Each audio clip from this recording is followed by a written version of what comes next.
Been about a month, but we are back live here on NFL Daily. I am Tom Downey, producer Chris Daughtry behind the scenes. Sorry for still sounding a little bit under the weather. Been a long week for me and the family. Everyone got the cold, unfortunately. But we're fine. We're going to power through. Who you got in what is a very important Thursday night football matchup, at least for playoff implications and potentially wild card seeding as well? C for the Chargers, B for the Broncos. Let me know in the comment section of today's show who you got in this matchup. We'll get some shout-outs here as the votes come in. It is also the pinned poll, by the way, of today's show. So make sure you vote since that game coming around the corner real quick. Chargers are at home, if that helps break the tie for you, so to speak.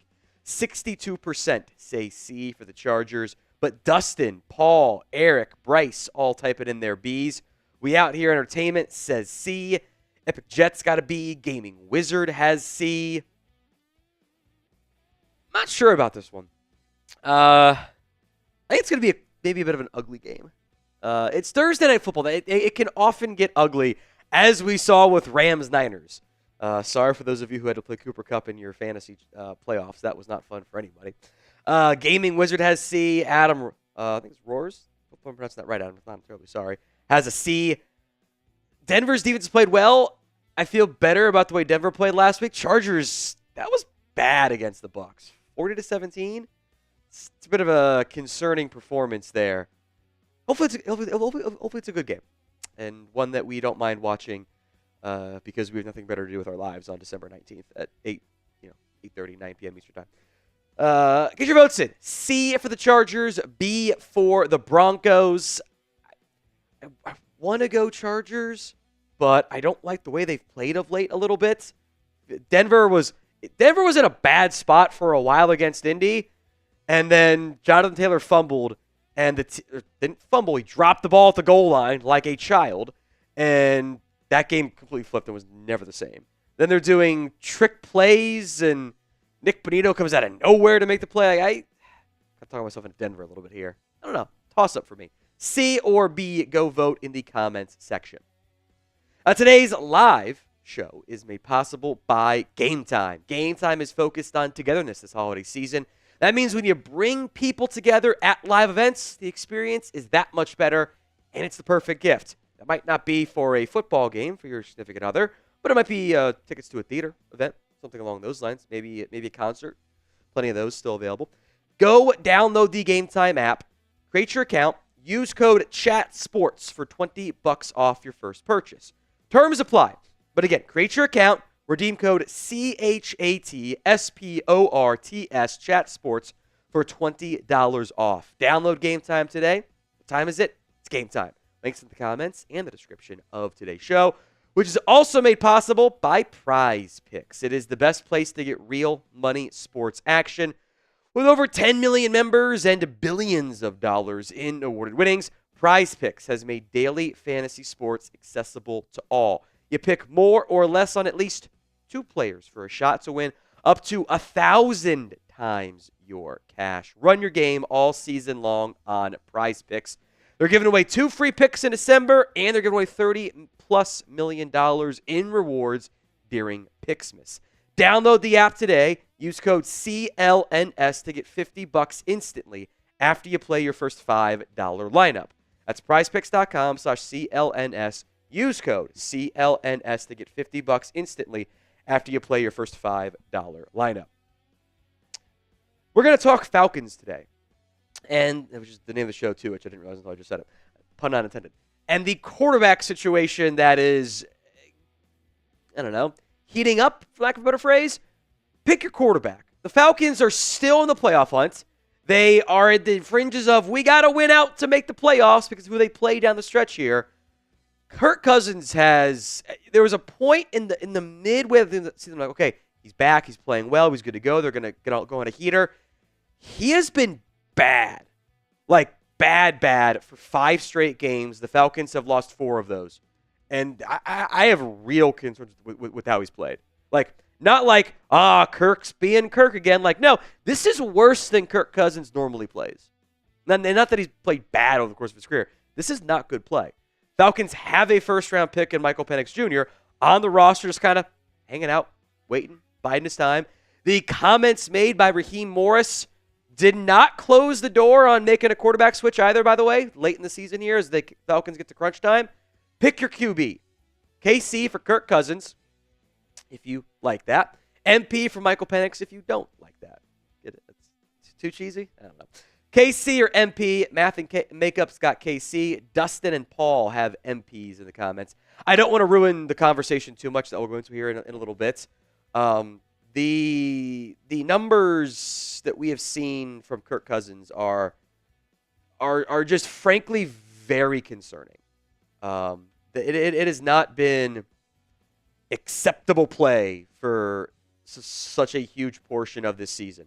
I'm just looking at like raw EPA numbers, and it's like he's okay there, but you filter stuff out, and I'm looking at Anthony Richardson and Cooper Rush and Sean Watson and Will Levis, Gardner Minshew all being like right by each other in EPA per play. It's not good stuff. It's not good stuff. KC MP in the comments section of today's show. We will also talk NFL draft. We got the new ESPN big board for you guys. So, who is your quarterback one in the 2025 NFL draft? My guess here is there's going to be semi-even split between Shedeur Sanders and Cam Ward, and not a lot of anything else. So get your votes in. Who is your number one quarterback in the 2025 NFL draft? Dustin's typing in SS. I can only assume that means Shedeur Sanders. Not really sure who else it would potentially be referring to. So, Dustin's got a Shedeur Sanders. There are pros and cons to both of those guys, and because I don't think either guy is an obvious like superstar, elite level quarterback that's going to be an obvious first round grade for teams, but they're going to go early because teams are desperate and they can save their jobs if those guys play well. Shedeur's the more accurate, I think. If we're on like a Shanahan offense or a McVay offense, I do think that Shedeur fits pretty well. McVay's trees have shown more with like power arm quarterbacks, but I think Shedeur's like willingness to stand in the pocket, throw the ball, hold the ball sometimes a little bit too long, but he's got a quick release. I think he fits well in some of those offenses. Cam Ward is your gunslinger. He has been electric. There's always something good that's going to happen, or at least something big is going to happen. Sometimes that's not always a good thing necessarily. Sometimes it's a bad thing that ends up happening as well. So get your votes in. Who is your quarterback one?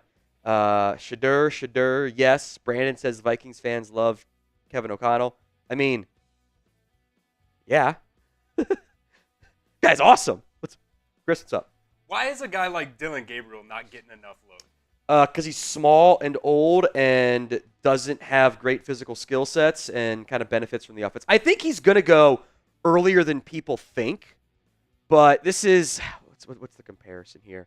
It's not to the same level, but I think he's going to go a lot earlier. Kellen Moore was a superstar at Boise State. He lit up everybody. Gabriel's playing at much higher competition, but the 6-foot, 200-pound quarterback who has played a very long time in college football and doesn't have that overwhelming physical skill set and was fine at Oklahoma and was good at UCF. These guys just don't have the same. Spent 6 years in college. He's a grown man playing. I do think, by the way, though, if you want a backup quarterback, I think Gabriel's a pretty good fit. And I think like when the boards are set and done, like he's probably going to be like a top 7 quarterback, top 5 quarterback, because there's nobody good. Like honestly, like, you can easily talk me into having Dylan Gabriel above Carson Beck. Like, isn't the argument you would make for Beck the same you'd make for Gabriel, but Gabriel's done more and done better with it? Kind of my mindset. Who is your quarterback one in the class of 2025? There's Dylan Gabriel from time in the Buckeye. Cam Ward, first one there from DC times Viper. So let me know in the comments section of today's show, who is your quarterback one in the class of the 2025 NFL draft class? Just doing some updated numbers here. There we go. All right. Do you want us to start today's live show? Then help us out by liking today's video. Please and thank you. It's free, simple, easy, and allows us to keep lights on here from a literal sense. Coming up on today's live show, we'll break down NFL rumors and news. I do want to have a mailbag. We haven't had a mailbag in a long time. Lots has changed. So get your questions in, super chat guaranteed, or just use hashtag NFL. Now, I think there's been some good comments, by the way. I think actually Saquon's Barkley makes a good point about Shadur and his dad. Got to use hashtag NFL, though, if you want to get on the show. That can be a question. It can be a comment, even, if you have a strong opinion. That's fine. It all falls under the mailbag umbrella in the end. Get your questions in right now via hashtag NFL, and we'll break down ESPN's 2025 NFL Draft Big Board. All coming up live here on NFL Daily.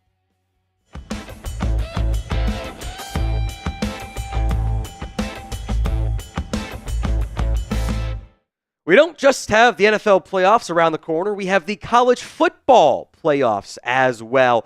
Do not miss out. Hit that sub button, or hit that like button, if you are excited about the NFL and the college football playoffs. You can subscribe if you want, because we're going to be live for those events. But like the video if you are excited.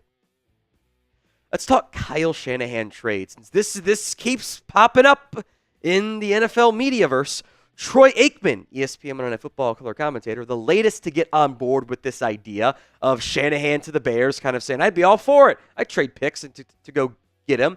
Now, the idea here was really started by Mike Florio. This was his brainchild, whatever. Like, he kind of created it. And this was several weeks ago, pushing for this idea. And I completely get it from the Bears angle. You need stability. You need a head coach that's going to maximize Caleb Williams. You cannot get this one wrong. You've done this same mistake 3 times of going, defensive-minded coach / head coach for a year, change the OC. That doesn't work. Then you fire the guy with a new QB. The change is bad. Shanahan has had success constantly in San Francisco. 70-59, 2 Super Bowls, 4 NFC title game appearances. Might have been 3 Super Bowls if all the QBs didn't get hurt in one game. But hasn't gone well this year. Injuries are a huge factor. There's been Niners fans are mad at him, which I get because of the Super Bowl mistrust, but this is a clear-cut top 10 quarterback. My issue here is I get it for the Bears. I do. Why would the 49ers do this? Why would the 49ers, who have a really good top 10 NFL head coach, that's why the Bears want him, move on from Kyle Shanahan? Who's the replacement for Shanahan? You're going to just go with the mystery box is fine when it's Matt Eberflus. It is not fine when it's Kyle Shanahan. And frankly, Shanahan has a tremendous amount of power in that Niners organization. There's not a whole lot more he can get elsewhere. So is he going to trade himself for a haul? Because the only way the Niners that is the Niners might say, F you, Kyle, we're not going to trade you. You want to go retire? Go retire. We'll call your bluff. He's not going to retire, I don't think that. He's looked tired at times, but look at any NFL head coach. They all look tired, especially mid-season. They don't sleep very much. So you're trading Kyle Shanahan to the Bears for the John Gruden trade over. This kind of like comes down to my daughter this morning. I'm driving her to her grandma's to watch her today. And she goes, I want candy. I go, why do you want candy? I'm not giving you candy, but I want it. That's what this comes down to. Why do you want Shanahan? Because I want him. Give me Kyle Shanahan, the Bears say. Well, no. It takes 2 sides to make a trade here. I don't think it makes any sense for San Francisco. Not even for the John Gruden trade package. It'd be 2 firsts, 2 seconds, $8 million, which back then was a lot more money than it is right now, by the way. Like, I don't understand why this makes sense for the Niners perspective. Sure, the Bears would love to do it. Why would San Francisco do it? I feel like we just get lost sometimes from the other side perspective. So what is the % chance you think that Kyle Shanahan goes to the Bears? That's the pinned comment on today's show, so if the ad comes here on YouTube, take advantage of it. Head down there and let me know. Let's talk Kirk Cousins, which is kind of tied to Shanahan anyway. Falcons head coach Raheem Morris didn't exactly rule out benching Kirk for Michael Penix after a ugly win against the Raiders in which the, Falcons didn't move the ball consistently on offense at all. It was kind of a bad game from the offense. Kirk threw for 112 yards. They've stopped running the ball in early down situations, or pass the ball in early down situations. They've been kind of scared of Kirk Cousins. Here's what Raheem Morris said. He's got to play better. And, you got to go back to, you've got to be able to look at everything. He wants to play better. He's got to play better. We've got to find a way to get him to play better. And we'll get to work tomorrow, and that's part of our process, right? You go look at the tape. You review with people that need to be reviewed with. We get all the coordinators in the room. We'll talk with everybody, and we've got to get better play at the quarterback position. That last part jumped out to a lot of people, including me. That was not a comment on we got to get better play from Kirk. That was we got to get better play about the quarterback spot, period. The question leading up to that was along the lines of, are you going to eval the quarterback position? The follow-up question was specifically on, hey, do you feel comfortable making the move and playing Michael Penix as your first-round pick? Raheem Morris responded with, we've got everybody on our roster for a reason, right? We've got so much to get better at. And all those things will be discussed. That's just the nature of the beast in football. It's so heavily talked about at the quarterback spot because there's only one guy you get out there. So for us, our mentality is to find a way to win the next game, and that's just the mentality we're going to have. Again, that's not closing the door. That is leaving the door very much open for, we'll do what, that's almost like, it basically said, we'll do what's best to win games. That's not saying Kirk Cousins is our best chance to win games. That was very much keeping that door wide open. We'll spend some more time on this here in just a second, but today's show is made possible by Game Time. Game Time is focused on togetherness this holiday season. That means when you bring people together at live events, the experience is that much better, and it's the perfect gift. Game Time is a new feature called Game Time Picks that makes getting tickets makes getting tickets for live events even easier. Not just football, that could be concerts, comedy, theater, which maybe this holiday season is what your wife or girlfriend wants more than, I bought tickets to a Week 17 game and our team sucks. Maybe that's not the one you go with there. Maybe you take one for the team, so to speak, and go to a theater show or something. Either way, download the Game Time app, create your account, use code CHATSPORTS for $20 off your first purchase. Terms do apply. But again, create your account, redeem code CHATSPORTS, CHATSPORTS for $20 off. Link will be in the comment section and the description of today's show. Again, that's gametime.co, promo code CHATSPORTS. As we sit right now, the Atlanta Falcons are very much in the middle of the NFL playoff picture. But the way their season has gone, they're not in as good of a place as I think they would like to be. They've kind of struggled a little bit here. They've lost 4 of their last 5 games. They snapped that 4-game losing streak. Their current playoff probability, based on the next-gen stats metric, is 36%. They've fallen behind the Bucs in the division race. Bucs schedule's pretty easy. They're a game back already.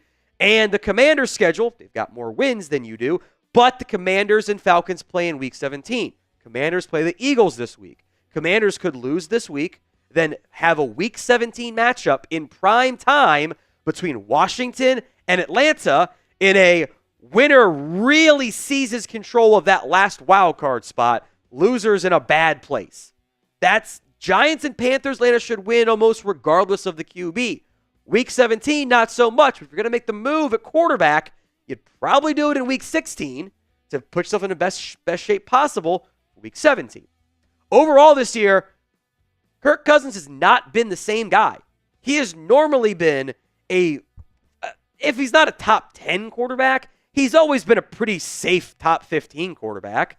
Like, his 16 interceptions in 14 games is already a career high. Already. His interception rate is significantly higher than anything outside of or really anything since he became a full-time starter in the NFL. And not only that, it's the last 5 games that have been a massive concern.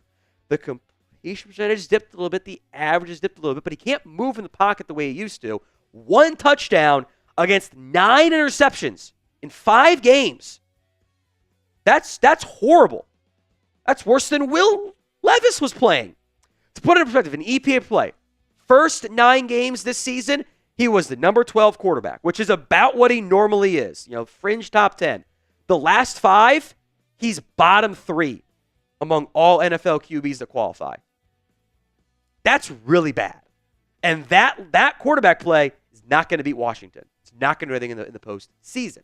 Michael Penix, bit of the mystery box. First-round pick, highly touted. Falcons are big fans of him, obviously. That's not a surprise at all because he spent a first-round pick on him. But once you make that move, it's over. You can't go back. And it might tank the QB stock in the offseason a little bit too. So pick a QB. Who would you start if you were the Falcons? KC for Kirk Cousins, MP for Michael Penix. Let me know in the comments of today's show. Let's talk Raiders here. Josina Anderson reporting the Raiders are considering making some major changes here. Got the looming presence of Tom Brady. Here is the gist of that report. Antonio Pierce very much on the hot seat because you should never hire the interim. Very, very, very, very rarely ends up working out. And behind the scenes, GM Tom Telesco is in job-saving mode and is separating himself from Antonio Pierce. And that's not my guy. I didn't want him. Let me pick my own guy. Also of note, the overshadowing presence of Tom Brady continues to loom large here. I think it's also super funny that if they hadn't hired Josh McDaniels the first time, everyone would be linking Josh McDaniels for this job because of Tom Brady. We know that, right?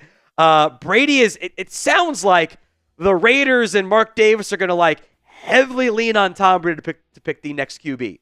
And they'll probably send him for the next head coach, which I think is a massive conflict of interest as a broadcaster, but we've already had the shark jump that one already. Let's watch the Raiders, because there's a real chance they are once again in a search for a new head coach this offseason, which is a lot of money to be paying to guys to not coach for you. Now, when it comes to NFL or college football or NBA news, we have you covered here. Hit that sub button so you don't miss out. YouTube.com/chatsportstv. Finally, Patrick Mahomes' injury. High ankle sprain, a mild high ankle sprain. Chiefs going to list him as week to week, but in what was a light practice today, he was a full participant. And I've tweeted this out before. Mahomes has the Steph Curry ankles, where he's kind of always rolling them, and they've become so worn and scar tissue-ish to an extent. They're almost like Gumby. They were really bad early, and now they're fine. They've become like rubber, and he doesn't have the same severe injuries he used to. I would not be surprised if he plays. They got the Texans on Saturday, tight turnaround against the Steelers on Christmas. Contrary to what happened for years, so this is not a new thing. This has happened frequently in the NFL. Whatever. Then at Denver, Chiefs want that number 1 seed. They want that bye. They got to start winning games against Houston and Pittsburgh to lock that up. Mahomes is frankly, look, if I just showed you the blind resume of 66.7%, 3,000 plus yards, a 2-to-1 touchdown interception ratio, no, it's not that good. Did Daniel Jones have a career year? Is kind of what you'd be saying. It's very slanderous, by the way, so I apologize. But they keep winning games. They just keep finding ways to do it. If Mahomes can't go, it's Carson Wentz time for KC, which I think is objectively funny, but that's kind of where you're at this point in the season. So we'll see what happens for Carson Wentz and for the Chiefs and Mahomes, but I would not be surprised if he played. It's mailbag time here on the show. 2 ways to get on. You can use hashtag NFL to skip the line altogether. Get on the air with your super chats as well. If you don't use the hashtag NFL feature, producer Chris can't find your questions. There's too much going on. It gets buried in the end. Let me sip some water here. By the way, update for you. Raheem Morris spoke with media again. Refused to answer questions about who was going to be the quarterback. Refused to answer. Said, we just got back. We got to go through our process. That'll happen over the course of the week. We didn't play well enough at the quarterback spot. Boy, it might be Penix time. That's the vibe I'm getting. We're going to do it against the Giants too. But, woo, that's kind of telling. All right, get your questions in via hashtag NFL or super chat. Skip the line altogether and get on the show. Before we get into today's NFL mailbag, the offseason just around the corner. What do you like more, draft, trade, or free agency, specifically for the NFL? D, T, or F? Let me know in the comments section of today's show. We got a $10 super chat to get things started from William Cook. Since the Cowboys defense is playing better, could Zimmer be the next Cowboys head coach? I think you can actually make an argument that the best coach right now on the roster is Mike Zimmer. He's got the Cowboys defense against mostly not great competition, to be fair, but they've played some good offenses. As a fringe top 10 unit the last 6 or so weeks. Small sample size, though. My issue is you're not. I think if you're gonna make a change, you need real change, and just keeping this like connection to the previous regime, no matter what, with all the stabs. I don't think is a good idea. I think if you're gonna move on from Mike, Zimmer can stay as the DC if the new head coach wants him. But if you're moving on from Mike, get me something with more upside as the head coach. I think Zimmer as a head coach would be, frankly, rather uninspiring. It just wouldn't feel like a real long-term solution to some of your issues from the coaching staff side. True allure. So the Niners get rid of Kyle Sorensen and Brian Schneider this offseason. And does Kyle need to change his personnel? Or personal? Look, I think Sorensen, if you can get Robert Saleh back as the DC, I don't know why you wouldn't do that. Kind of sucks for Sorensen, but defense hasn't been very good this year. I would absolutely fire the special teams coordinator. And I think at times Shanahan just didn't look comfortable in the ground game in particular. But honestly, if that Niners team was hit hard by injuries that really impacted them, they were not a good red zone team. I would bet they figure that out again next year. So I'm not as concerned about Shanahan in the offense. Injuries hurt the defense pretty good too, but you get Saleh back. I don't know why you wouldn't do that if you were San Francisco. Sean, what will happen with Sam Darnold? He's going to get paid.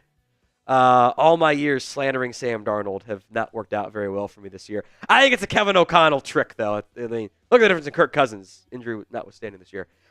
He's going to get paid. There are so many desperate teams in a not good quarterback class. Like, let's assume, right, Vegas and Giants finish 1-2. Potential quarterback needy teams here. Tennessee at 6. We can't say the Sam Darnold to the Jets at 8. Just can't make that happen there. Saints at 10 if they move on from Derek Carr. Indy if they move on from Anthony Richardson. Seattle's a wild card Sam Darnold team.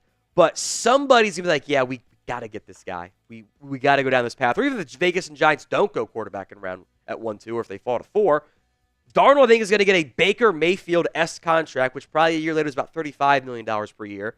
Big money, but that's how the NFL quarterback contract market works. There's too many teams that are just like, we don't have a quarterback, Darnold can save our jobs. Like, if you're the Giants and you're picking, let's say the Giants fall to 3 or 4, if you keep your current regime, they got to win next year. They don't have time to do the full-on rebuild stuff. I think he's going to get $35 million, somewhere in that range. I don't know if he's worth that outside of Kevin O'Connell, who I think they still like J.J. McCarthy, but he might get franchise tag too. There's going to be interest in Sam Darnold, which is a crazy thought to me. So rank Sam Darnold right now, or at least into next season, among all NFL quarterbacks. Let me know in the comments section of today's show. DC times Viper, should the Bears fire Ryan Poles, or if not, why should he stay to pick the next head coach? It's a good question. It's a little rare. The Bears have done this badly. They keep on not doing the full reset when they should probably do the full reset. They did it 3 times in a row with the head coach. They would take the new quarterback, keep the head coach, then fire the head coach, and then get the new head coach in there. I would not be opposed to resetting things at the GM chair. I think this would be a pretty intriguing job for a lot of the top GM candidates. You need to make that call before you start your head coaching search, though. I don't think it's a good idea to do this like, we're going to have the head coach and then Poles and agree, and then Poles on the hot seat, but the head coach is like, time them up properly. I don't like this, like, I don't think it's good for organization cohesion to like do this little like changing one guy, keeping the other, changing and that over and over. I don't think that's a good strategy. I don't think it works out very well for NFL teams. All or nothing, frequently for me. So if I were the Bears, I'd move on from Poles. He hired Matt Eberflus. He built this team. It was signed off on the OC hires. Like, he gets blamed too. He's made some good trades. He's made some bad moves too. So if they want to keep him, okay. But I do think you'd be better off doing a full-on reset. I don't know how the power structure with Kevin Warren works because the Bears are kind of a weird franchise right now. But if you want to move on, move on. Because you got to get this right, or else you wasted a massive opportunity. Skyler, I think Kellen Moore will get head coach candidates because of his awesome run for the Eagles. If he's hired, he'll probably get hired by the Jets. Yeah, he'll get interviews.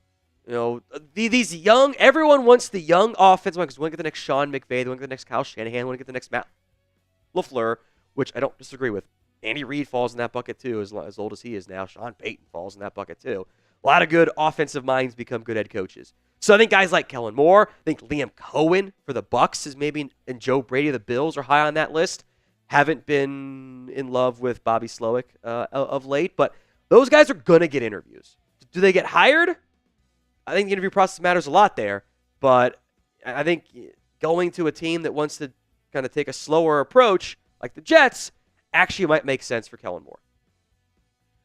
Today's show is made possible by Prize Picks. It is the best place to get real money sports action. With over 10 million members and billions of dollars in awarded winnings, Prize Picks has made daily fantasy sports accessible to all. You just pick more or less on at least 2 players for a shot to win up to 1,000 times your cash. Run your game all season long on Prize Picks, America's #1 daily fantasy sports app. Make your holidays bigger and brighter with Prize Picks, the best place to get real money sports action. Join this holiday season because Prize Picks giving away 2 free picks in December, and they're giving away $30+ million in rewards during Picksmas. Not just pro football, college football you can also get in on. Here's one of the Ohio State, Tennessee, and Texas Clemson Prize Picks slates. Will Howard, Carnell Tate, Bryant Wesco, Moore's across the board there. Download the Prize Picks app today over at prizepicks.com/CLNS and use code CLNS to get $50 instantly after you play your first $5 lineup.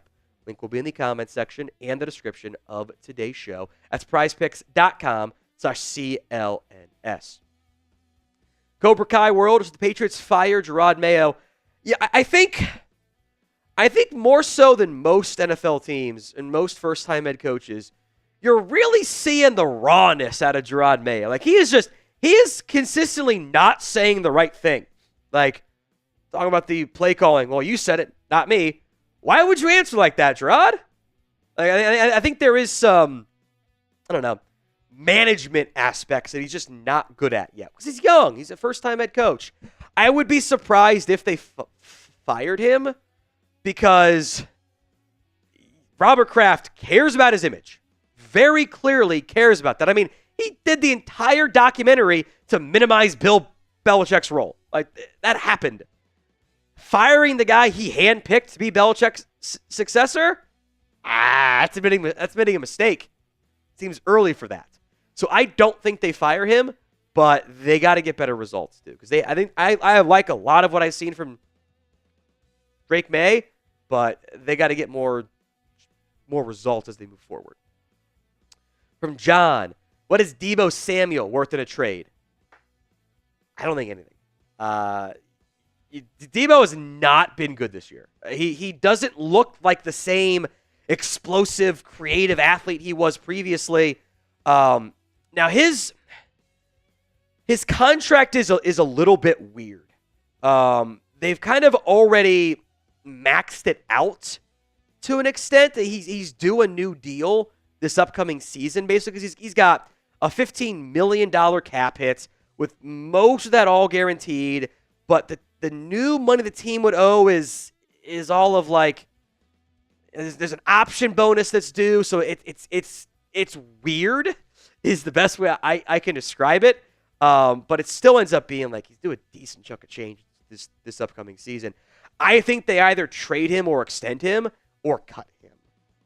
He's got, I think, $15 or $17 million due in cash this year, but I don't know who's going to pay him that. And is he worth an extension right now? Like, I think a cut's very possible for Deebo, which is, again, it's a very unique, weird contract because the Niners have kind of pushed stuff out I think is actually proper in the middle of their window. I don't think they're going to go down that path, though. So name a player who you think gets traded. Let me know in the comments section of today's show. Who do you think gets dealt this upcoming offseason? Eamon report, Robert Kraft only fires Mayo if Mike Vrabel is coming. Probably. Now, I will say, I don't think the Rooney Rule commissioners would appreciate that very much. Because then you're just hiring one guy with kind of a fake interview process, which always draws their ire. The Kraft-Vrabel connection is spot on, They were able to dodge the Rooney Rule last time because it was already in the contract, coach and waiting stuff. I think a lot of teams are going to have a lot of interest in Mike Vrabel this offseason. Eric Simmons, is Josh Allen the MVP? I think so. He's been awesome. Honestly, outside of like a 3-game run where like he struggled and the offense wasn't doing a whole lot, it was the Ravens game, the Texans game, and kind of the Jets game, but he's still pretty good in that game. Like outside like a 2-game swing, he's been really good this year. The negative plays, not just the interceptions, but the sacks have gone down too. He's making guys look silly. He's making massive plays every week, and he's doing it with a team that going into the year, everyone thought was going to be worse. Everyone thought they weren't going to be as good. And they got Ty Johnson going off for 100 yards in a game. Like Amari Cooper's been fine. He's been good, but he hasn't been a superstar receiver that they got. He's just helped the team. Khalil Shakir, Keon Coleman, every week it's somebody new.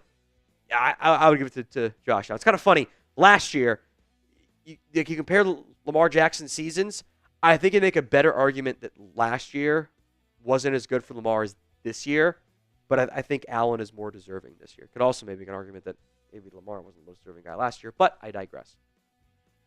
Now, if you want to be a part of our NFL Daily Mailbags, hit that sub button, youtube.com/chatsportstv. Corey Childs, the Jets hire Mike McCarthy as their next head coach. They interviewed him the last time they had a chance to hire somebody. I don't know if Aaron Rodgers is a contrarian. Let's make that very clear. So it is not an accident that after Aaron kind of helped force Mike McCarthy out of Green Bay, he's now saying how great of a coach McCarthy is when everyone's trying to force him out of Dallas. He's a contrarian.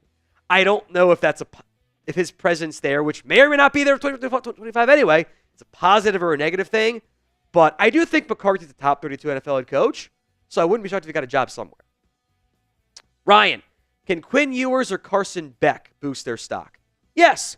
Look, the drafting a quarterback, especially early, is just as much an ownership decision as a GM or head coach call. Like, ownership is involved. It's the quarterback. And owners are probably not watching a lot of college football games in season, but the CFP, they're a little bit more tuned into that. So if Quinn Ewers for Texas or Carson Beck pop off and go nuts and show more than they have this year, their stock's going to skyrocket, fair or not. I mean, Cardell Jones went on a run, and we were like, is he going to go in round 1? Went back to school, didn't play well, happens. I think you can even put Drew Aller in this conversation too. Now, he said he's going back. Penn State wins the Natty somehow. He's gone. So, yeah, you can see a guy boost their stock. So, over or under 2.5 QBs go in round 1 of the 2025 NFL Draft. O for over, U for under. Let me know in the comment section of today's show. From Christian, should the Steelers draft a running back and not re-sign Najee Harris?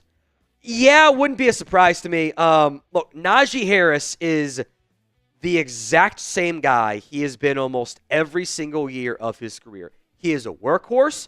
He's going to get the ball 250-plus times over the course of a season. He'll probably run for 1,000 yards again this year, but he'll do it at about 4 yards per carry. That is who he is.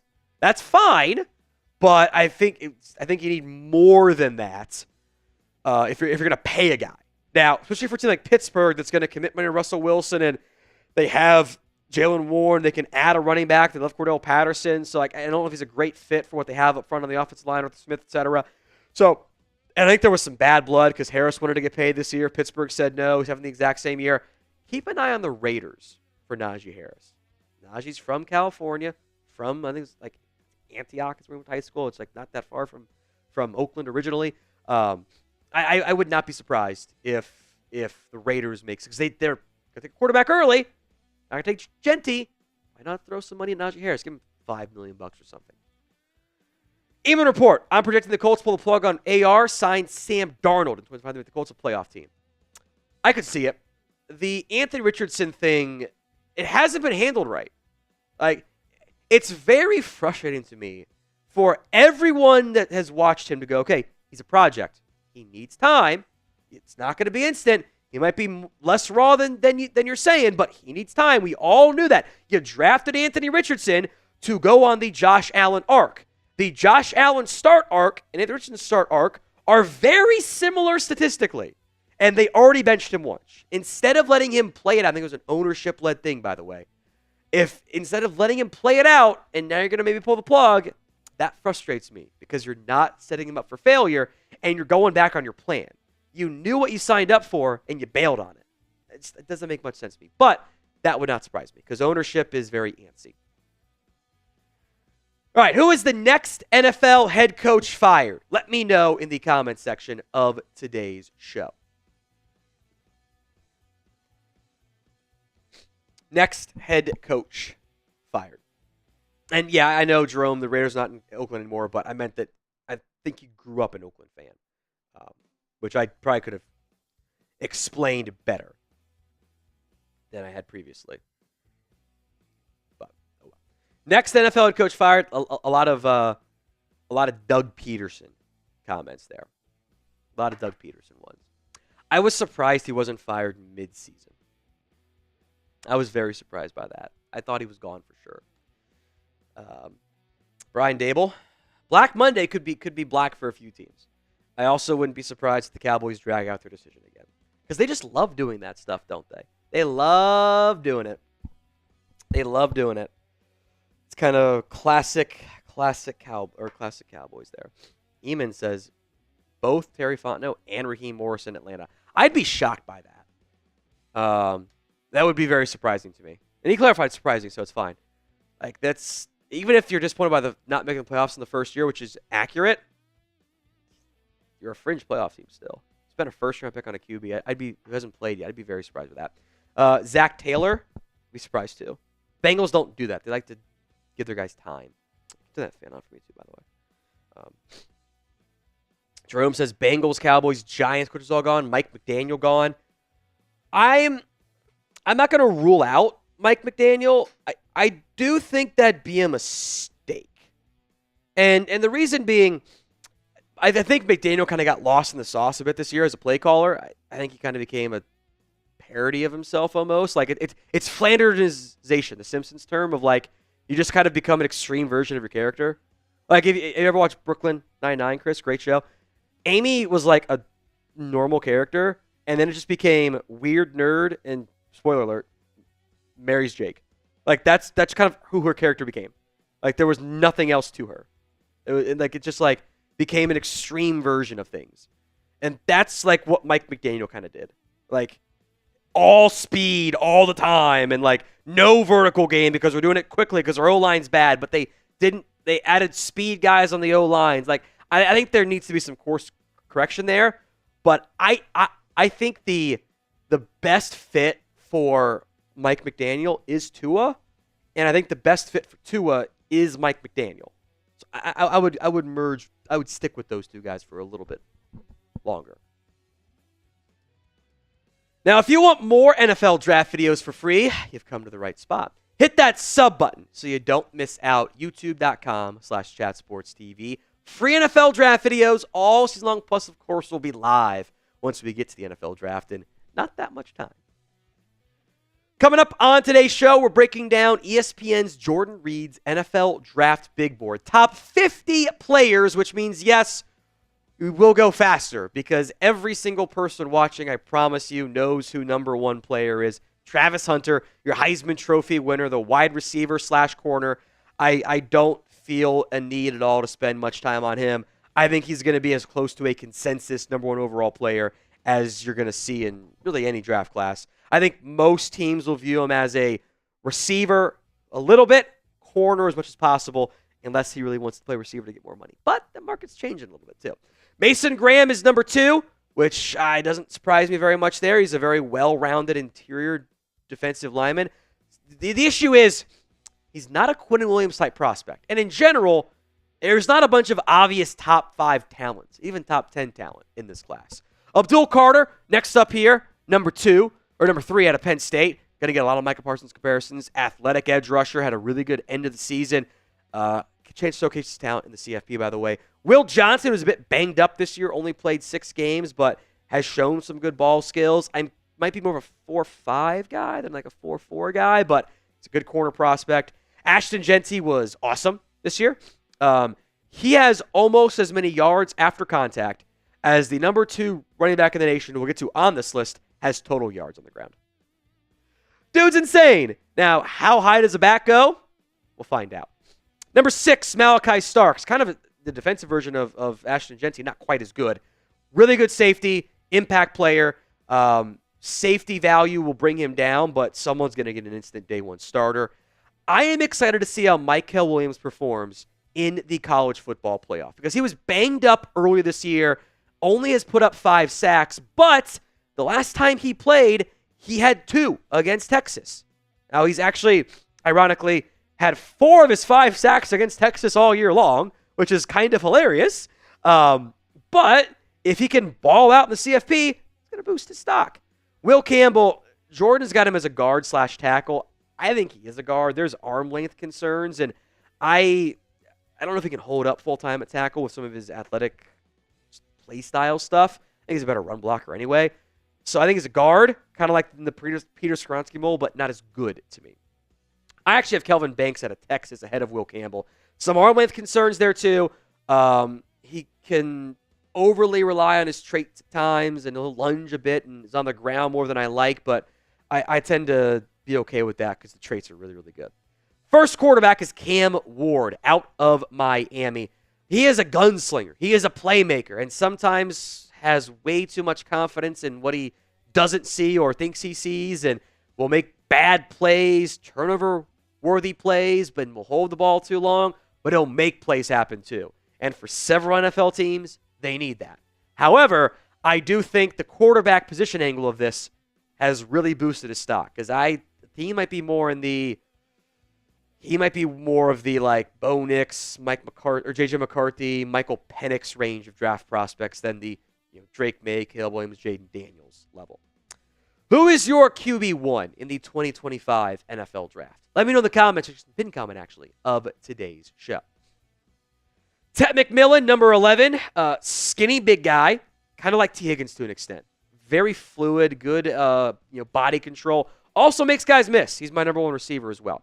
Shedeur Sanders, different play style than Cam Ward. He's got a quick release, will hold the ball sometimes longer than you'd like, but he's very, very accurate.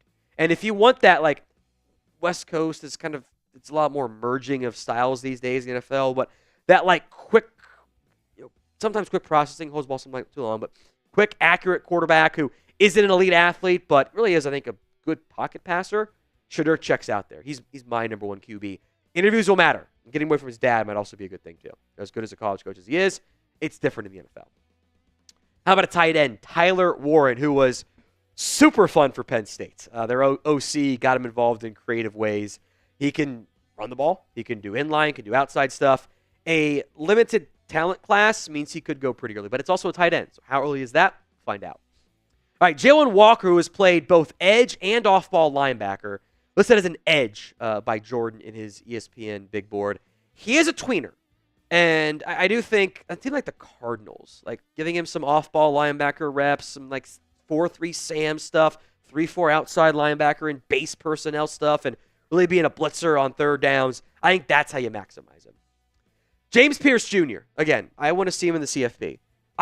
Tennessee does not trust him against the run. They don't play him there very much. But he gets pressures. He gets sacks. When he is attacking the QB, good things happen. Teams value that. There's a lot of these edges on this board, these defensive players that are in the CFP, have a real chance to boost their stocks here. Walter Nolan, number 16 out of Ole Miss here. The transfer from A&M. He's a 3 technique. Former highly touted 5-star recruit, number 1 overall player.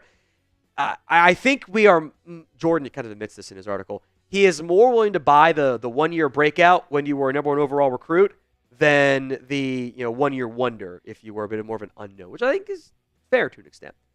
For a lot of people, and still might be, Josh Simmons might have been the number 1 tackle if he hadn't torn his ACL against Oregon back in October. So timing is going to be a little bit tricky, but he was dominating for Ohio State before that injury. So if you want an actual, no doubt left tackle, that might be one to monitor. Uther Bird out of Missouri is just a yak machine. Bad year for Missouri because the quarterback play, he was banged up too. But go watch his 2023 stuff. He was really, really good. Shamar Stewart. This worries me. He's a big guy, 6'6", 290. It's all traits because the production is not there. So you list him as an edge. He can do like 5 technique stuff too. I am not as high on Shamar Stewart because he got 4.5 sacks in 3 years and your pressure rate was good, not great. I do get a little bit worried about that. Jahad Campbell at Alabama, by the way, massive year for the Crimson Tide. Kind of an under-the-radar player. I like that Jordan's got him so high. It's weird to say about a Bama guy, but it's true. All right, Derek Harmon, Oregon defensive tackle. Disruptive as all get out this year for the Ducks, transferring from Michigan State. Been a real riser this year. Back-to-back Michigan players who, probably a bit hamstrung by the bad team they had. Hey, they beat Ohio State, I guess. Colston Loveland is a move tight end. I don't love him as a blocker, but he'll have interest around the NFL. Kenneth Grant is an athletic freak at defensive tackle. The consistency's not there, but you don't chase down backs very often at DT. Javon Ravel might have been a top 10 pick, too, if he hadn't torn his ACL against App State early on. In that game after he had a pick 6 in that game, then tears his ACL. It was brutal. He's an aggressive player. He'll have a lot of fans in the NFL. Number 25, Emeka Egbuka, screams wide receiver 2. Little bit worse version of Jackson Smith-Njigba. I think that's pretty obvious to me. All right. Today's show is made possible by Game Time. It is the place to buy tickets to your events, your next events. And what better time to do it than the holiday season? About togetherness, right? It means when you bring people together at live events, the experience is that much better, and it's the perfect gift. Game Time has a new feature. It's called Game Time Picks that makes getting tickets for your live events even easier. Game Time Picks filters out the fluff. Only show you incredible deals on great seats. So you don't have to waste time searching through thousands of different tickets. It's curation designed to save you even more on sports, concerts, comedy, theater, etc. The Game Time guarantee is this. If you find tickets in the same section and row for less, such as a bowl game, a CFP game, the Natty, which is always expensive, be warned on that front. If you find tickets in the same section and row for less, Game Time will credit you 110% of the difference. Download the Game Time app, create your account, and use code CHATSPORTS for $20 off your first purchase. Terms apply. But again, create your account, redeem code CHATSPORTS, CHATSPORTS, for $20 off your first purchase. Terms apply. But again, create your account, redeem code CHATSPORTS, CHATSPORTS, for $20 off. Download Game Time today. Time is it? It's game time. All right, moving on to number 26, one of my personal favorite players in this year's NFL draft class, Jahdae Barron out of Texas, who I love him. He got that dog in him. He's played nickel. He's played safety. He's played outside corner. Barron is a awesome football player. That's going to be one of my guys this year. All right, Josh Connerly out of Oregon, the offensive tackle, could impress in the CFP as well.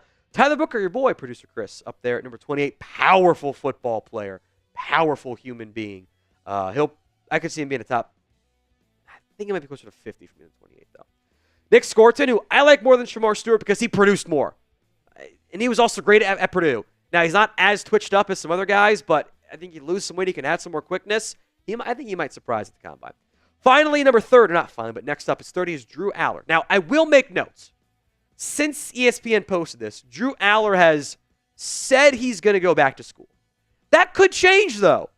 If Penn State goes on a run and they win the Natty, which I don't think is going to happen, but if Aller balls out even and wins 1 or 2 playoff games, he can go pro and be a first-round pick because it's a bad quarterback class. He's got all the traits you want, but he hasn't put it together yet. So with that in mind, how many quarterbacks go in round 1 of the 2025 NFL draft? This is not the last QB on Jordan's list. How many QBs go in round 1? Let me know in the comments section of today's show. I will pick up the pace here as well. Tyleik Williams out of Ohio State, good defensive tackle prospect. I think, fringe round 1, round 2 is about right. Mike Green might keep on rising. Really productive campaign this past season for Marshall. He's really risen up boards because no one was really paying attention to him. Good pressure rate, too, so not just some fluke sacks. Maxwell Harrison, probably under the radar guy because Kentucky was bad this year. Tough physical player, man coverage ability, that always works well. Ariante Ursary out of Minnesota, another offensive tackle option. Teams need those guys. I'm not as high as others on Landon Jackson. It's been a little bit inconsistent still for me. Like, he's got great size, but he's not quite the 6'8" he's listed at, whatever. But I think 5 technique ability here. Benjamin Morrison would be higher. Medical concerns here. Shoulder surgery back in March, but then a hip injury in October that I think has some teams concerned. Isaiah Bond can run. He's been a bit nicked up, and he also hasn't been consistent on the field. Part of that's the offense, and I think Quinn Ewers held him back a little bit too, if I'm being honest. But he's got speed, and teams love speed. Cameron Williams has really good traits, but he's raw. This is kind of like Tyler Guyton to me last year. Maybe he sneaks in round 1, by the way, because of those raw traits. Deion Walker is a super unique prospect. He's 6'6", 345, and they dropped him into coverage sometimes. And it worked! But he also plays like he's 6'6". And that's an issue as an interior defensive lineman. So there's some tweener concerns there. Mason Taylor out of LSU. By the way, that is the son of Hall of Famer Jason Taylor and the nephew of also Hall of Famer Zach Thomas. Talk about bloodlines, man. And he's a tight end, not a defensive player. Go figure. He was very good this year for LSU. He can do some slot stuff. I like him as a day 2 guy. Who is your favorite player in the 2025 NFL Draft? Let me know in the comments section of today's show. Let's go to a freaky athlete from South Carolina, Nick Imanwori, who is also good in my CFB Dynasty. Glad we can say that kind of stuff now. He's good in video games. Therefore, he's a good player. But he's a freak athlete, a good year for South Carolina. Physical player. You want that, Jeremy Chin type. He's 6'3", 227. Fits that mold. He'll test well at the combine. Jonas Savanaia out of Arizona. He's played guard and tackle. I think will be a top 50 pick. Evan Stewart's has been really inconsistent. But he's also played well against Ohio State and Boise State and showed up at times, but he hasn't been consistent. That's going to make him an inconsistent grade for various teams and media scouts. Marion Hampton, overshadowed by Ashton Jeanty correctly, but he was also really good this year for a bad UNC team. He had also 1,000 yards after contact. It's pretty good. Marcus Bowe, underrated prospect out of Purdue, screams day 2 pick. He's played guard and tackle. Jordan's got him as a center. That kind of annoys me sometimes because I thought people put him at center because they just don't think he can play guard or tackle. I think he can play any spot on the offensive line, though. All right, another under-the-radar name, Armand Membu out of Missouri, who has gotten some buzz as of late. He has been a real riser this kind of since late season to now. Glad Jordan Reed's giving him some love. Glad my boy Elike Omenor out of Stanford on this list. He had 831 yards for a bad Stanford team and bad Stanford offense. He made just highlight reel plays constantly. He had too many drops here, sure. He's got talent, though. Kyle Kennard, part of a really good South Carolina defense, really. They had a lot of good players this year. A lot of good talent up front, too. 11.5 sacks in the SEC, by the way, led the entire SEC. You'd think the SEC sack would be getting more hype than what he is right now. Elijah Aurora, he's almost a move tight end. 6 touchdowns, willing than maybe more so dominant blocker, but he did some good stuff there. And finally, Jalen Milroe out of Alabama. He's got the mobility. Look, big-ish guy. He's 6'2", 225, so stocky, solid frame. Big guy, run fast, throw ball far. That guy gets drafted early. He is not consistent as a middle-of-the-field passer, though, and that's concerning. 5 of his picks were thrown 5 or fewer yards downfield. That's not supposed to happen. Great deep ball. It's the other stuff that's got to get figured out still. Who did ESPN leave off of their top 50 big board? Let me know in the comments section of today's show. All right, back to Thursday Night Football. Who you got? C or B for the Chargers or the Broncos? C or B. Almost an even split. That's very rare, Chris. 56% voting Chargers compared to Denver on that front. C or B. By the way, the number 5 quarterback, if you're wondering for Jordan Reed, was Carson Beck, not Quinn Ewers or Dylan Gabriel. And I think Gabriel's going to be left at 6. Like Jackson Dart or Dylan Gabriel. I think I'd rather have Dylan Gabriel. Dart's, both those guys scream back up to me. Like they're not, like Dart can't go past his first read. It's that Mickey Mouse offense. It almost works really well in college. Tennessee's got a Mickey Mouse offense too. Going to use that all the time during our Ohio State watch party. This Mickey Mouse offense from Tennessee. But it works. So, all right, C or B, let me know in the comments section of today's show. We will be live, by the way, for the college football playoff games. Do not miss out. Hit that sub button, youtube.com/chatsports.